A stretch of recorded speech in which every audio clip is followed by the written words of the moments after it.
Hello दोस्तों, welcome to my channel. आज हम आपके लिए एक इंग्लिश स्टोरी लेकर आए हैं जिसका टाइटल है द लॉस्ट कैमल, यानी कि खोया हुआ ऊंट। आज हम इस इंग्लिश स्टोरी का हिंदी में ट्रांसलेशन करेंगे और जो भी ग्रामेटिकल स्ट्रक्चर और वोकेबलरी आती जाएगी हम उसे भी समझते चलेंगे। तो ये बहुत ही अच्छी स्टोरी है, ये आपकी इंग्लिश इंप्रूव करने में बहुत मदद कर सकती है। तो एक एक वर्ड को अच्छे से समझिए, जिससे क्या होगा, जब कभी भी आप बुक्स वगैरह पढ़ोगे और वो ही वर्ड दोबारा रिपीट होंगे तो उनका आप सही से मतलब निकाल पाओगे। तो चलिए स्टार्ट करते हैं। The lost camel. लॉस्ट का मतलब होता है खो जाना, खो जाना। तो यहाँ पर सेकंड फॉर्म यूज हुई है, तो खोया हुआ। कैमल का मतलब होता है ऊंट, तो खोया हुआ ऊंट। वंस यानी कि एक बार, एक बार। Two merchants lost their camel and searched for it everywhere। तो टू मर्चेंट, मर्चेंट को क्या बोलते हैं? व्यापारी, व्यापारी। तो यहाँ पर प्लूरल है, तो टू मर्चेंट्स यानी कि दो व्यापारी। टू का मतलब दो, तो दो व्यापारियों ने खो दिया। लॉस्ट मतलब खो दिया, देयर मतलब अपना, कैमल मतलब ऊंट। तो उन्होंने क्या अपना ऊंट खो दिया। And search for it everywhere, और उसे हर जगह ढूंढा। सर्च का मतलब होता है ढूंढा, सेकंड फॉर्म यूज हुई है तो ढूंढा, ढूंढा। फॉर इट उसे, एवरीवेयर यानी कि हर जगह, हर जगह उसे ढूंढा। बट लेकिन, लेकिन फेल्ड यानी कि असफल हुए, असफल हुए। फेल की सेकंड फॉर्म यूज हुई, फेल्ड यानी कि असफल हुए वो। ऑन द वे यानी कि रास्ते पर, ऑन द वे यानी कि रास्ते में या रास्ते पर।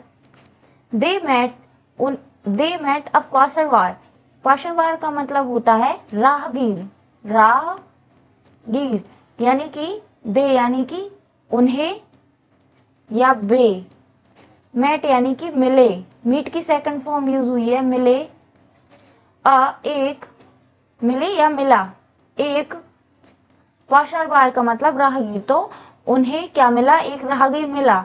And asked about the camel, और पूछा। उन्होंने क्या किया? पूछा। अबाउट मतलब के बारे में, के बारे में। द कैमल यानी ऊंट के बारे में उन्होंने उससे पूछा। The man replied he had not seen it. तो उस राहगीर ने, द मैन किसके लिए यूज हुआ है? वही जो राह में मिला था। तो आदमी या राहगीर ने क्या उत्तर दिया? रिप्लाइड यानी कि उत्तर दिया। ही हैड नॉट सीन यानी कि उसने नहीं देखा है। इट मतलब उसे, किसे? ऊंट को। सीन, सी का मतलब होता है देखना, तो सीन यानी कि उसने नहीं देखा है। बट लेकिन, डिस्क्राइब्ड यानी कि विवरण किया, विवरण किया। लेकिन उसने क्या किया? उसका सही से विवरण कर दिया। इट मतलब उसका, किसका? ऊंट का। एक्यूरेटली यानी कि सटीक। लेकिन उस आदमी ने, उस राहगीर ने उस ऊंट का सटीक विवरण कर दिया। इट वॉज ब्लाइंड, अब कैसे किया? तो देखो, it was blind in one eye, यानी कि वह एक आंख से क्या था? अंधा था। तो इट वॉज का मतलब था, ब्लाइंड मतलब अंधा, इन यानी में, वन आई यानी कि एक आंख। तो क्या मतलब होगा कि वह एक आंख से अंधा था। Had a missing front teeth यानी उसके सामने का दांत गायब था। तो हैड अ मिसिंग यानी कि गायब, फ्रंट यानी कि सामने, टूथ यानी कि दांत। तो उसके सामने का दांत क्या था? गायब था, नहीं था। And was lame in the left foot, यानी लैम का मतलब होता है लंगड़ा। तो क्या था वह? लंगड़ा था। इन लेफ्ट फुट यानी कि बाएं पैर से वह क्या था? लंगड़ा था। He also said it carried wheat on one side and honey on the other. तो ही ऑल्सो सेड, उसने वी ऑल्सो मतलब वी सैड इट यानी बताया या कहा, इट कि वह, कैरिड मतलब लिए था, वीट यानी कि गेहूं, क्या, गेहूं, ऑन पर, वन मतलब एक साइड की तरफ क्या लिए था, वह गेहूं लिए था, और दूसरी तरफ क्या लिए था, हनी यानी कि शहद लिए था। The merchants were amazed and begged him to tell them the camel's location. तो द मर्चेंट्स यानी कि व्यापारी वर अमेज्ड यानी कि चकित थे, क्या, चकित थे, एंड और क्या, बेग्ड हिम यानी कि अनुरोध कर रहे थे या अनुरोध किया, हिम उसने, टू टेल यानी कि बताने के लिए देम उन्हें, द कैमल्स लोकेशन यानी कि ऊंट का स्थान। तो क्या मतलब होगा कि व्यापारी क्या थे, चकित थे, और वे क्या कर रहे थे, गिड़गिड़ा रहे थे या अनुरोध कर रहे थे कि बता दो कि ऊंट का सही स्थान या ऊंट की सही लोकेशन क्या है। तो ऐसे वो उस आदमी से या उस राहगीर से कह रहे थे। हालांकि हाउएवर यानी कि हालांकि द मैन सोर he had not seen it. तो उस आदमी ने या राहगीर ने शोर यानी कि कसम खाई थी कि he had not seen it, कि उसने उस ऊंट को नहीं देखा है। तो ऐसे उसने क्या, वह आदमी उसने कसम खाई हुई थी कि उसने उस ऊंट को नहीं देखा है। एंग्री एंड सस्पिशियस, तो एंग्री यानी कि गुस्से में और सस्पिशियस यानी कि शक की निगाहों से, तो उन दोनों मर्चेंट्स यानी व्यापारियों को उस पर बहुत गुस्सा आ रही थी और वो उस पर शक कर रहे थे। तो the merchants took him to the qazi, तो वो व्यापारी टुक हिम यानी कि ले गए। टेक की सेकंड फॉर्म यूज हुई है यहाँ पर, तो और पास्ट इंडेफिनिट टेंस है। तो मर्चेंट्स टुक हिम यानी कि उसे ले गए, किसके पास, द काजी, तो काजी के पास उस राहगीर को वो व्यापारी लोग ले गए। व्हेन क्वेश्चन यानी कि उससे जब प्रश्न किया गया, जब क्वेश्चन यानी कि प्रश्न किया गया, काजी ने प्रश्न किया उससे,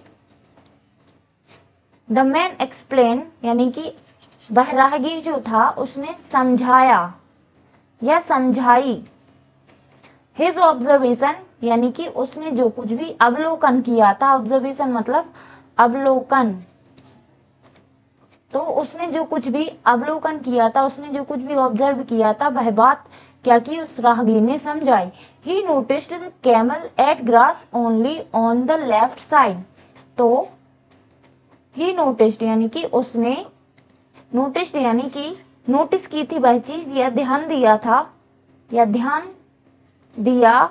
था कि कैमल यानी ऊंट ने, एट यानी कि खाई, ईट की सेकंड फॉर्म यूज हुई है, तो एट मतलब खाई, ग्रास मतलब घास, ओनली यानी कि केवल, ऑन द लेफ्ट साइड यानी कि बाएं ओर की, केवल उस ऊंट ने घास खाई थी एक तरफ की, बाईं ओर की।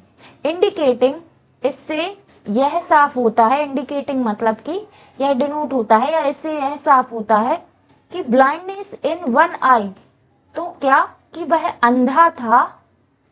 अंधा था इन वन आई यानी एक आंख से वह अंधा था, ऐसा इंडिकेट होता है, ऐसा दिखता है।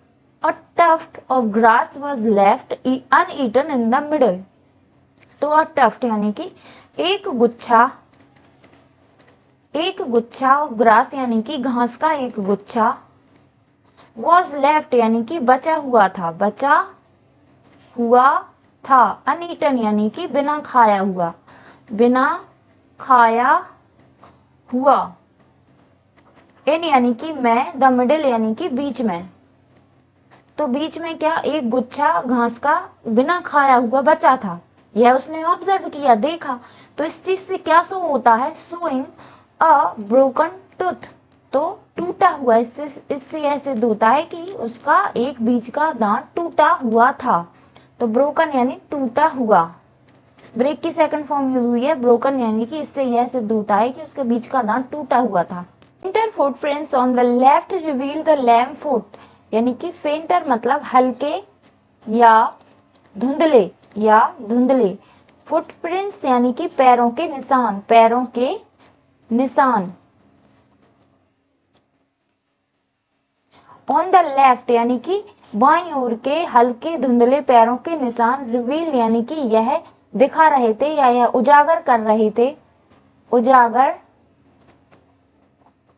उजागर करना, रिवील का मतलब होता है उजागर करना। तो यह उजागर किया द लैम फुट, यानी कि वो जो ऊंट था वह क्या था, एक पैर से क्या था, वह लंगड़ा था। लैम का मतलब लंगड़ा। तो क्या मतलब होगा कि हल्के धुंधले पैरों के निशान, किस तरफ के, बाईं तरफ के। तो यह उजागर कर रहे थे कि वह जो ऊंट था वह लंगड़ा था। Ants were carrying wheat grains and weeds near honey tins confirmed the load description. तो ants मतलब कि चीटियां वर कैरिंग यानी कि ले जा रही थी। कैरी का मतलब होता है ले जाना। तो ले जा रही थी क्या चीज, व्हीट ग्रेन्स यानी कि गेहूं के दाने ले जा रही थी। एंड वीज और मधुमक्खियां, एंड वीज यानी कि मधुमक्खियां नियर यानी कि पास, हनी यानी कि शहद, टीन्स तो शहद का जो टीन था उसके चारों तरफ क्या थी, मधुमक्खियां थी। और क्या, जो एंड्स यानी कि चींटियां थी वह क्या ले जा रही थी, गेहूं के दाने ले जा रही थी। जिससे कंफर्म्ड यानी कि सुनिश्चित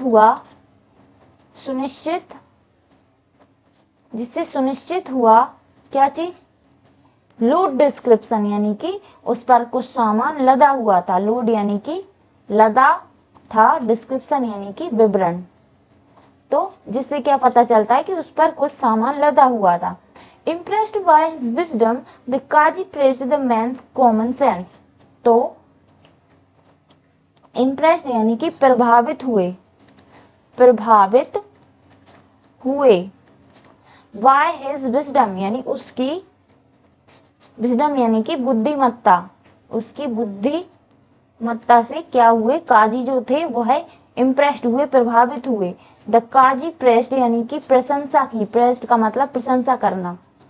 तो प्रशंसा की द मैन कॉमन सेंस यानी कि उस आदमी की, कॉमन सेंस का मतलब होता है व्यवहारिक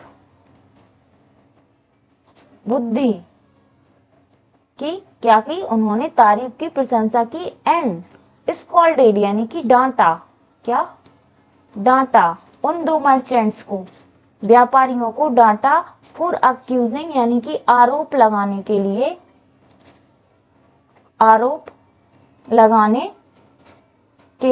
लिए एन इनोसेंट यानी कि